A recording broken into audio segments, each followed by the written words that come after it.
Hey, what's up? It's Chris, founder of Finxter.com, and in today's video I want to first of all welcome our new Finxter Freelancer student Shaggy. Welcome Shaggy to the Freelancer course. And second, I want to give you some tips on the way how you can start your freelancing career in a very strategic approach that I found works pretty well in many if you're just starting out. And if you don't see this big picture overview on how to start your freelancing career, then it can be quite hard, and you may conclude like some people on YouTube that it doesn't work. Other people on YouTube and other successful Finxter freelancer student and also myself know that freelancing works. I mean, it is just nonsensical to ponder upon whether freelancing works or not. This is just like asking whether work works or being employed works. I mean, of course it works. Everything works if you are doing it the right way. So what is the right way? How can you approach your freelancing career? And let's say I'm a big proponent of positioning yourself to perform a certain type of gigs, and then mastering this type of gig, like really specializing, offering like productizing your services, offering a certain service as a product, and then mastering this type of service. And if you do this, you will very quickly build a very efficient business model on this service, assuming that the service is actually needed by the marketplace. So say what is an example? Say we have an example, we positioned ourselves to develop dashboard applications with Flask and Plotly Dash. Okay, very specific niche. This would be such a niche that I think could be pretty attractive for many clients. So many clients will hire you to actually create dashboard applications. You use Flask and Plotly Dash technology to perform this. Okay, so how would it look like? So we start on the left with gig 1. You take the first gig, and actually to find the first client, you may need to really hustle, yeah? So you need to write to clients, you need to position yourself, create the profile, and write a great profile text. And actually all this overhead of finding clients initially may take you 40 hours, right? I think it's a realistic number. Actually, if you are in the freelancer course, finding your first client, we as the Finxter business, Finxter company will be your first client, so it is very easy for you to find clients. But only in general, like big picture overview, it may take you 40 hours to find your first client. So very big overhead to find your first client. And then you also have to learn, right? You don't know anything. So say you already know basic Python from the freelancer course or the Finxter Academy or so, but you just need to learn the specifics of this certain gig. It may be 130 hours if you need to do everything from scratch, right?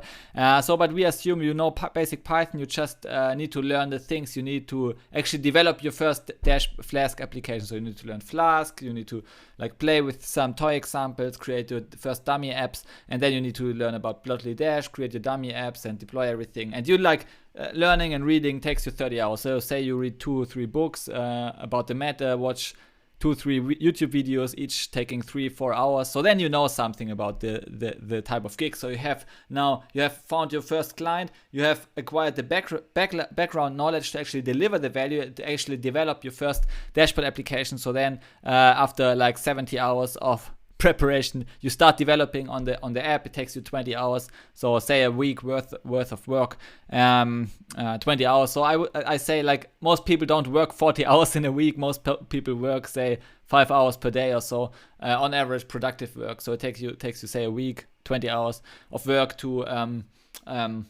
finish a gig, and then you have 90 hours. Yeah, so in total it took you 90 hours, and say the client pays you $450 for this website. So this is quite realistic. Yeah, so he pays $450 because he doesn't yet trust you. You don't have any ratings on the freelance platform. Maybe you have your first rating from Finxter, but it's you need to you are a beginner obviously, so the client pays you $450. So now if you divide this $450 by 90 hours, you get an hourly rate of $5 per hour. Okay, so some people do this, and then they conclude freelancing it's just too cheap, it doesn't work. And then they see some other freelancers who claim to earn $100 per hour, and they don't believe it. They have this scarcity mindset. They don't believe how people can actually earn $100 per hour. And I would say, in my opinion, it's quite easy to earn $100 per hour in the long term if you commit on one thing and do this thing and master this thing really well. I have done it in many different fields, like in book writing, blogging, video creation, and those kind of things. It works. You can, like, if you stay in it for the long term, you can easily reach these earning levels, but you need to commit and learn for the long term. Okay, so now say you offer this exactly the same type of gigs multiple times to multiple clients, and the second time, like you say you complete this whole thing in 4 weeks, so you earn $450 in a month, working only 90 hours in this month, right? And maybe you can do it on the side, or as you like. I mean, you could also compress it in 1 week if you are really ambitious. You can compress it in 2 weeks as you want, and then you proceed doing these type of things. So after the 10th gig, actually, it doesn't take you 40 hours to find the next client, right? Because you may already have a client who needs another website and another website, so often, or you have a client base of clients who regularly create new websites, or you just have word of mouth working for you because you really delivered great value, and using the strategies I teach in the Freelancer course, and just clients know other clients, business owners know other business owners, they talk, and if you did great work, you get 5-star ratings on Upwork or Fiverr, those freelancing platforms or social networks. So you as your credibility on those platforms improve, you have finished 10 gigs, it is also much easier to convert clients to because they can already read testimonials from previous clients. They see you are a reliable freelancer who finishes work, and you also get the confidence. You tweak your gig description a little bit to improve conversion rate over time. You understand your clients and the market better. So all of this will lead to a drastic reduction in the time it takes to find new clients. So for example, some freelancers working for Finxter, they work in a regular schedule. They don't have to spend any time acquiring clients because they already have acquired us, right? So it's just a regular schedule. They do some regular jobs. So the average time to find new clients drops drastically as you remain focused on your freelancing career.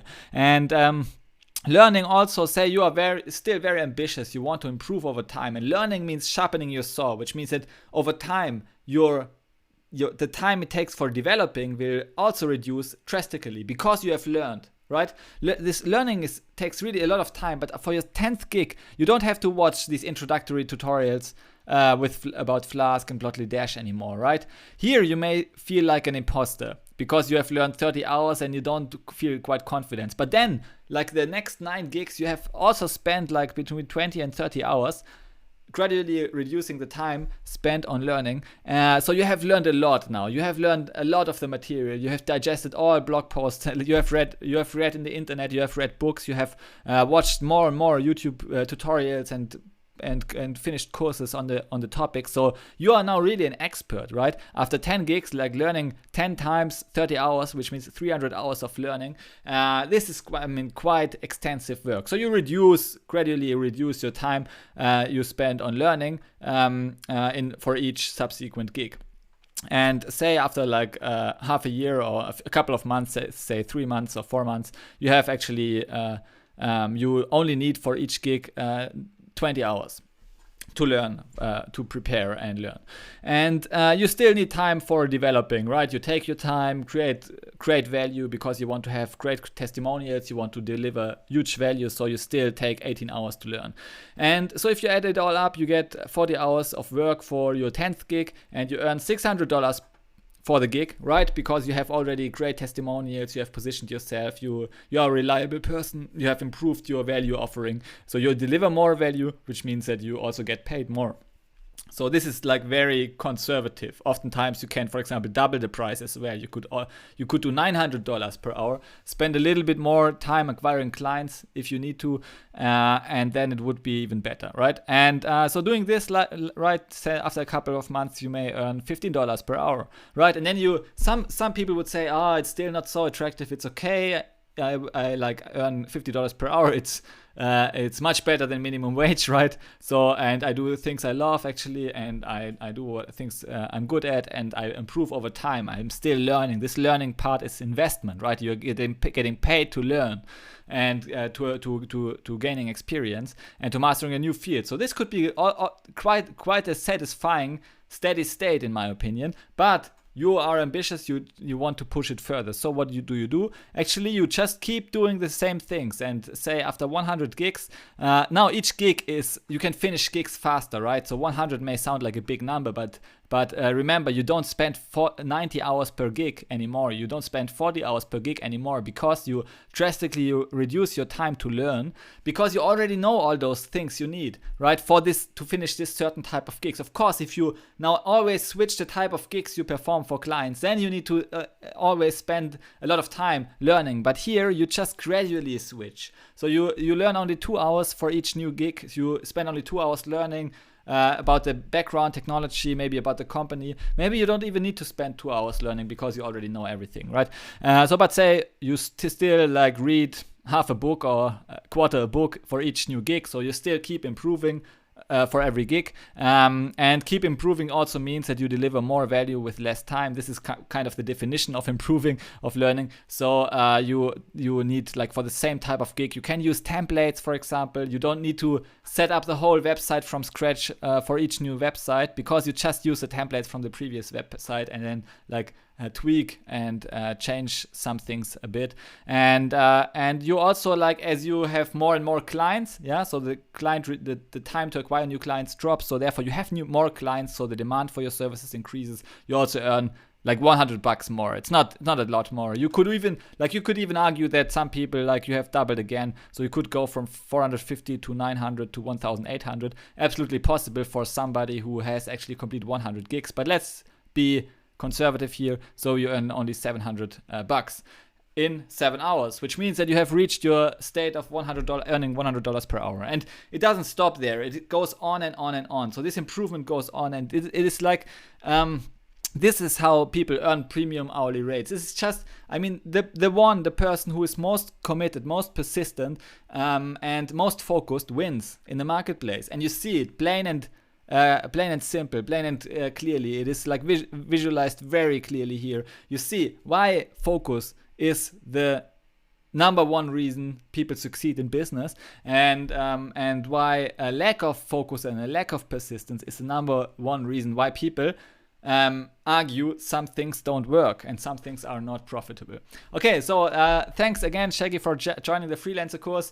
I have just created a new Discord group, actually, where I will be active as well. So if you have any questions, you can join the Discord group. I give the sign up link in the course material. I think it is in the third lesson or so. So you can then just join the Discord group. And if you have any questions, don't hesitate to ask. The community, it is very supportive, and we share our successes in the group. And yeah, thanks for joining the course, and see you in the course. Bye.